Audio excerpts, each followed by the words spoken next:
Hello there, and thank you for joining us for this episode of Focus in the Mix with Denise Ames here in Los Angeles.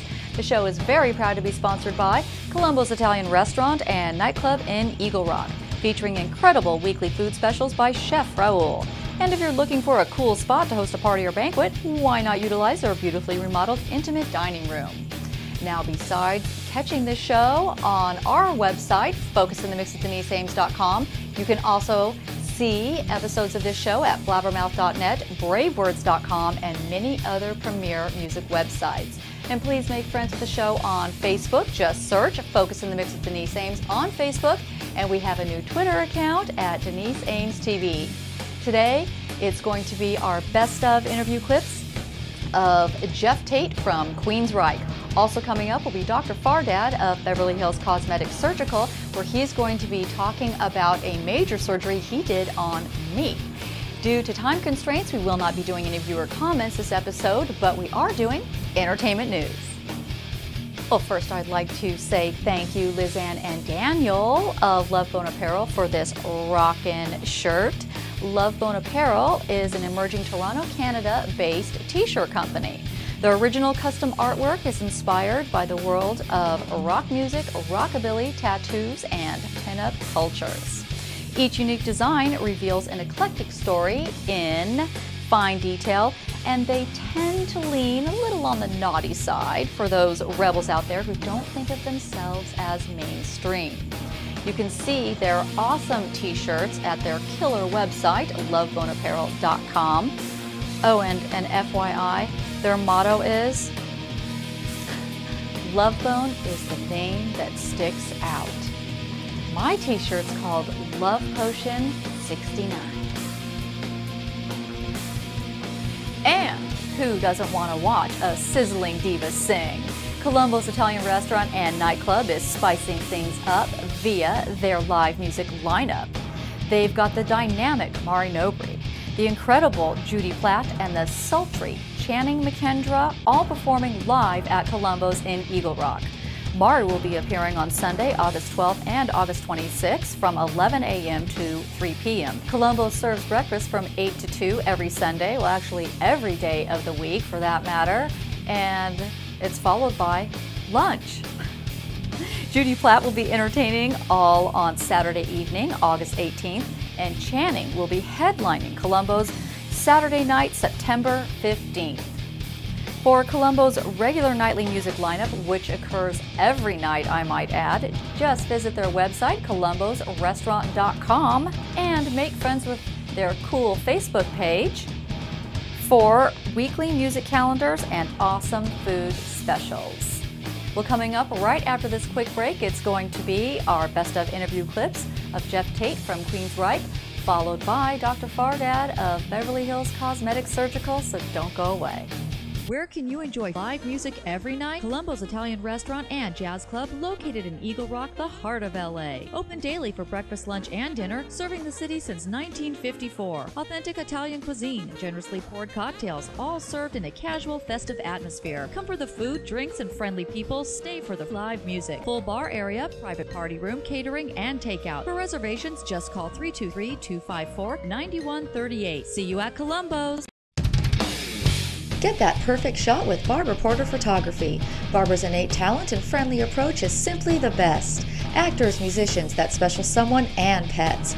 Her gift certificates make an excellent gift for anyone. And don't forget those holiday photos and greeting cards, a great idea for any occasion. To view some of her incredible work, visit myspace.com, Barbara Porter Photography, or call 818-347-9472.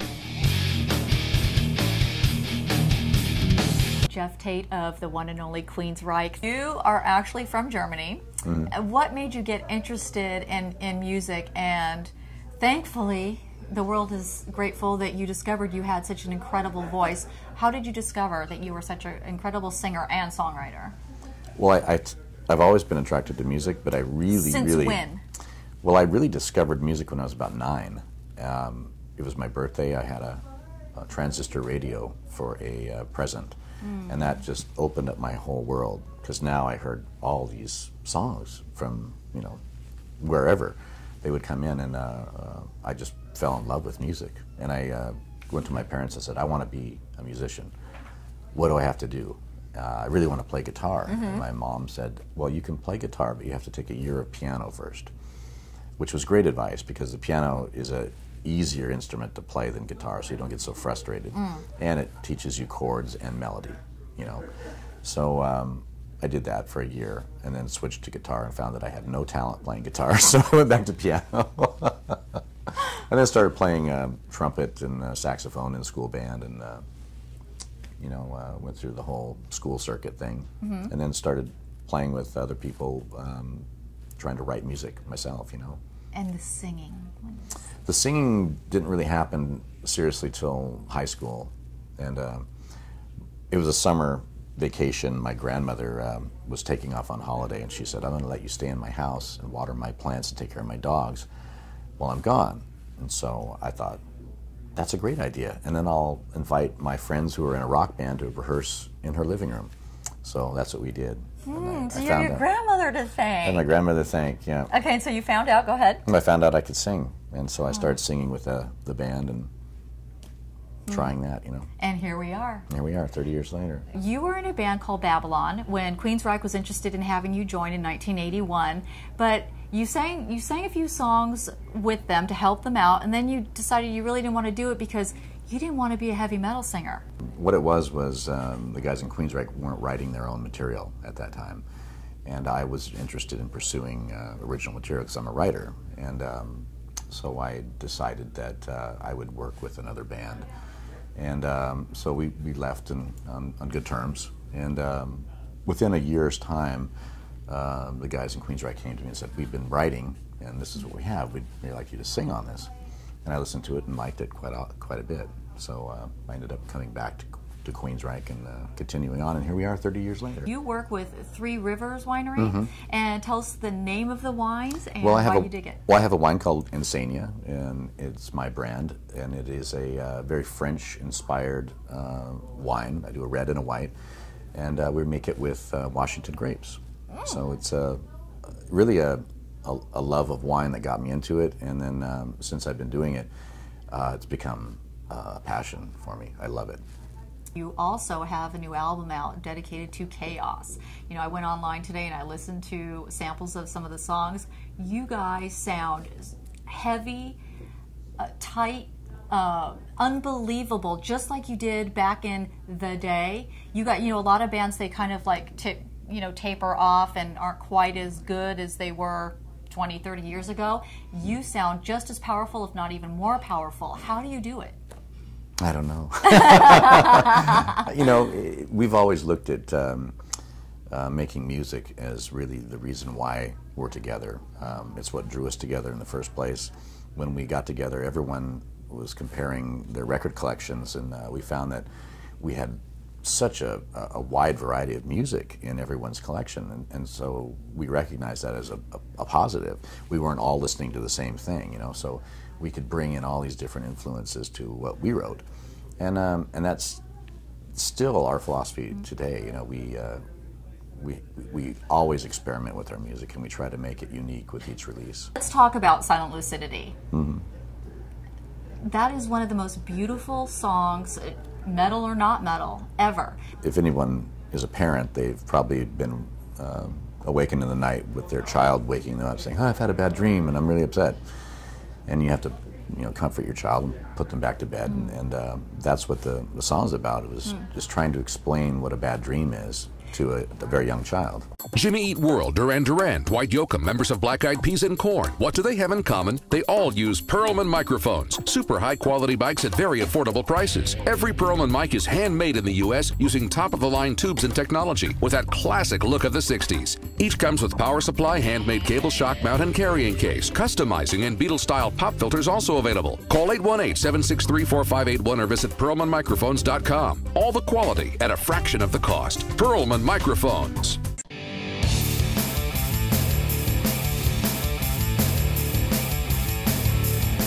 My favorite Queensryche song of all time, Empire.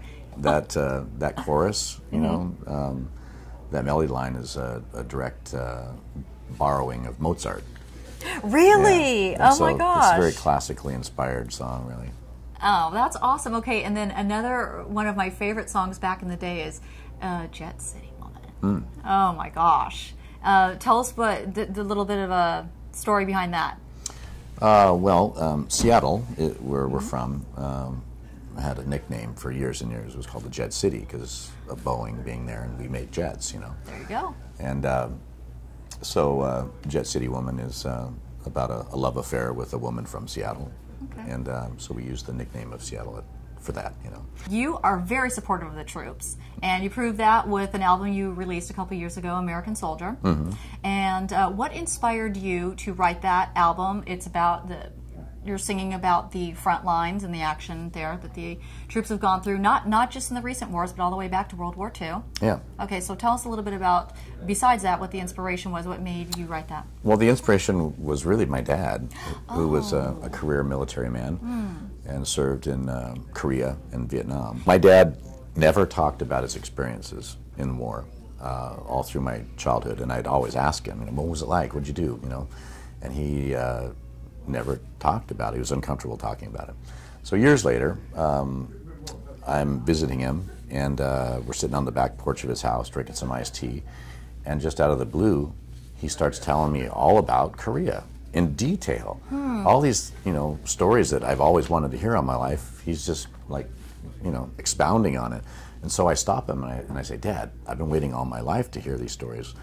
Let me grab my recorder. So I recorded the whole conversation we had. And in reviewing it, it really got me thinking about people who serve their country in times of war. What is it like? I don't know. I've never done that. And so I just got curious, and I started interviewing casually soldiers that I met and getting their stories. And after a while, I started getting inspired by this idea of collecting all these stories from different soldiers and trying to see if there was some sort of continuity to their experiences. Like a story. Like a story. And I found that it was very true. So I interviewed soldiers from as far back as World War II all the way up to the present conflicts, and then played all these tapes back for the band. And we took the interviews and we set them to music. So what you hear on the record is real people going through real experiences, and it's quite an emotional record. In fact, when we were making it, we had to take a break for a month just to kind of collect ourselves, because if you can imagine sitting in a room all day listening to these incredible stories of sacrifice and bravery and tragedy, it really gets to you, you know. But we made the record, and it was very well received, and we got to go to Iraq, actually in Kuwait, and play for the troops while we were there.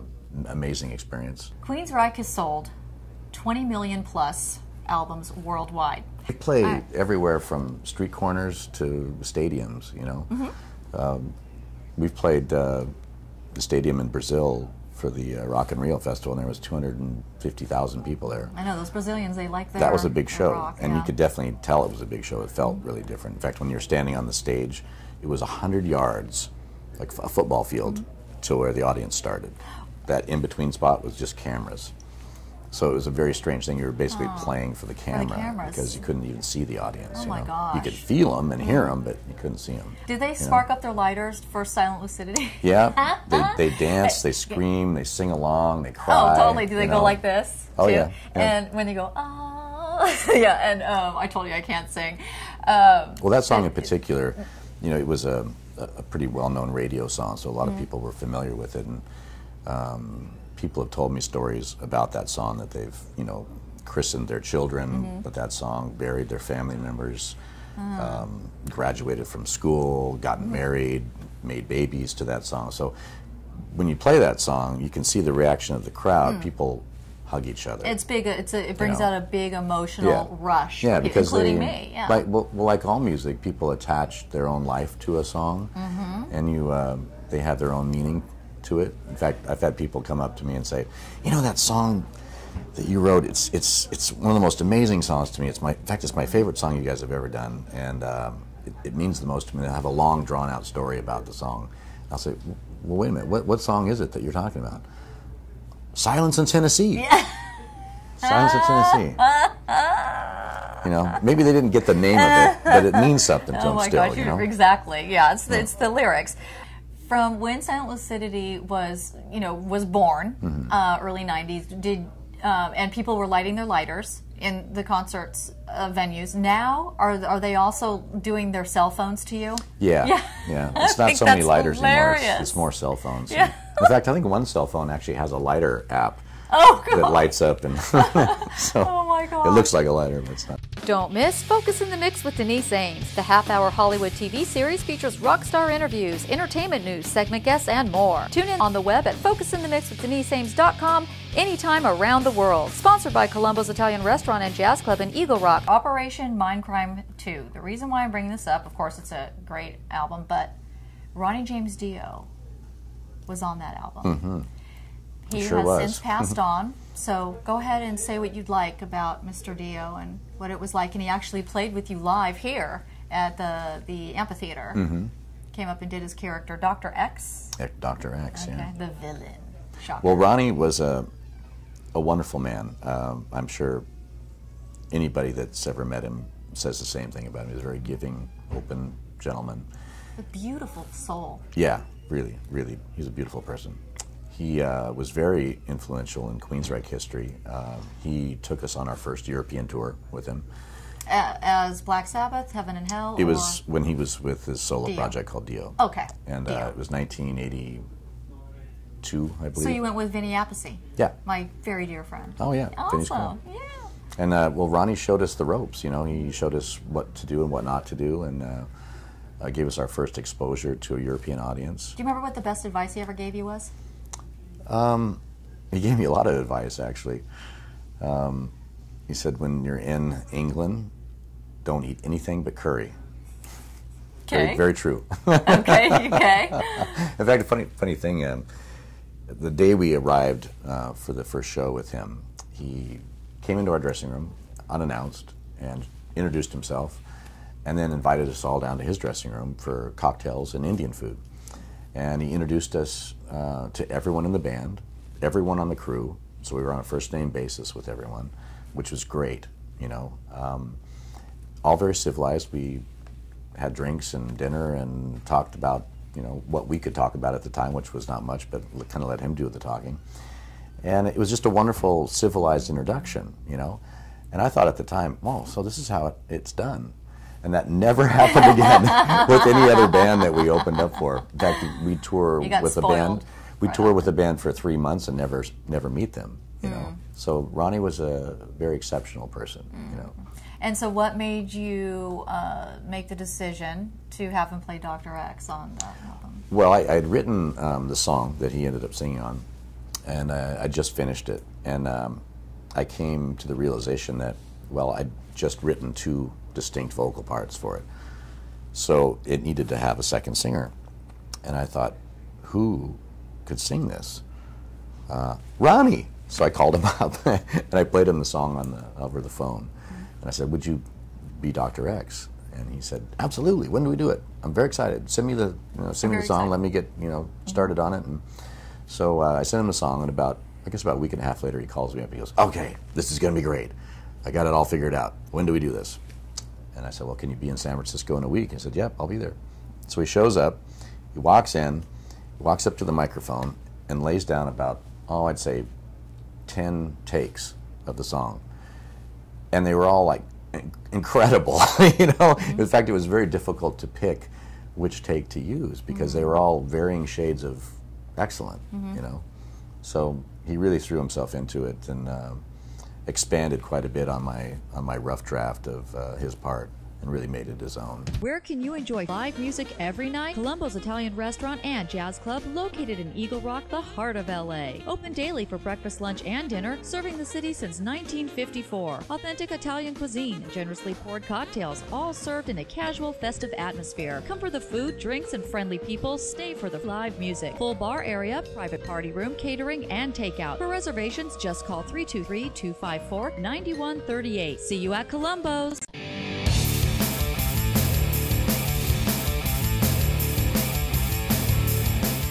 We are here with Dr. Fardad of Beverly Hills Cosmetic Surgical, of course located in the beautiful city of Beverly Hills, and we are going to talk about facelifts. Face and neck lift are the procedures that we perform to tighten the skin on the face and the neck that have settled and sagged over the years as a result of aging process or weight loss, weight gain fluctuations that a lot of us go through. And what happens is that the skin loosens up, the skin settles, and causes these jowls to show and a little bit more wrinkling that are not very appealing. And by performing face and neck lift, basically we pull the skin up and make it look like it used to be a few years back. I typically, if they have a neck lift to be performed, I do the neck portion first. We make a dissection or an incision underneath the neck. We separate the skin from the muscles underneath, and then we do the sides of the face. Once the pockets are made and the skin is loosened up, we suture the muscles and the fascia or the tissue tighter to make it a nicer, lighter, and lifted look. And then we remove the excess skin from the areas that have too much skin to be taken off. And what sort of downtime does this entail? Anywhere from 3 to 7 days, swelling, bruising, and some black and blue marks depending on the patient. If you don't mind having a little bit of a swelling, you can go back to work. You can do your normal activities without any lifting or any sports or athletic participation.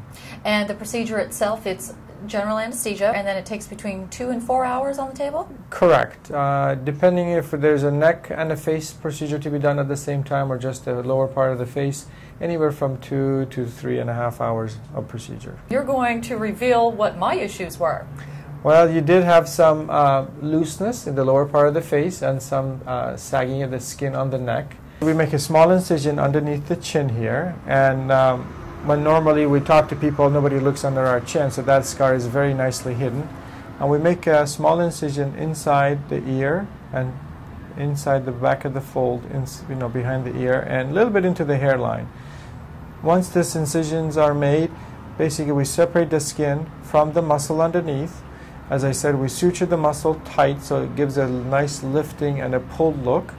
And then we re-drape the skin over the incisions, and we remove the extra skin that is there, and we suture the skin back together, the skin edges. We start to use the absorbable sutures, and basically they go away on their own. Now it takes about a good, a month, sometimes up to 4 months for the scars to start to fade away.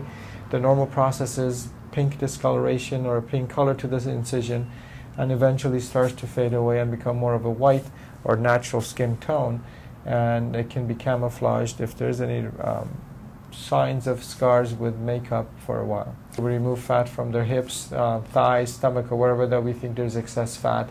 We can inject that fat into the lips, or if they want anything else besides their own fat, we have option of Restylane, as I mentioned, and Juvederm, which are hyaluronic acids or fillers that are used for the lip injections. You do offer free consultations for anybody that would like one. During the consultation process, we examine the patient after we go through the medical history and list of medications or anything else that is pertinent to the procedure.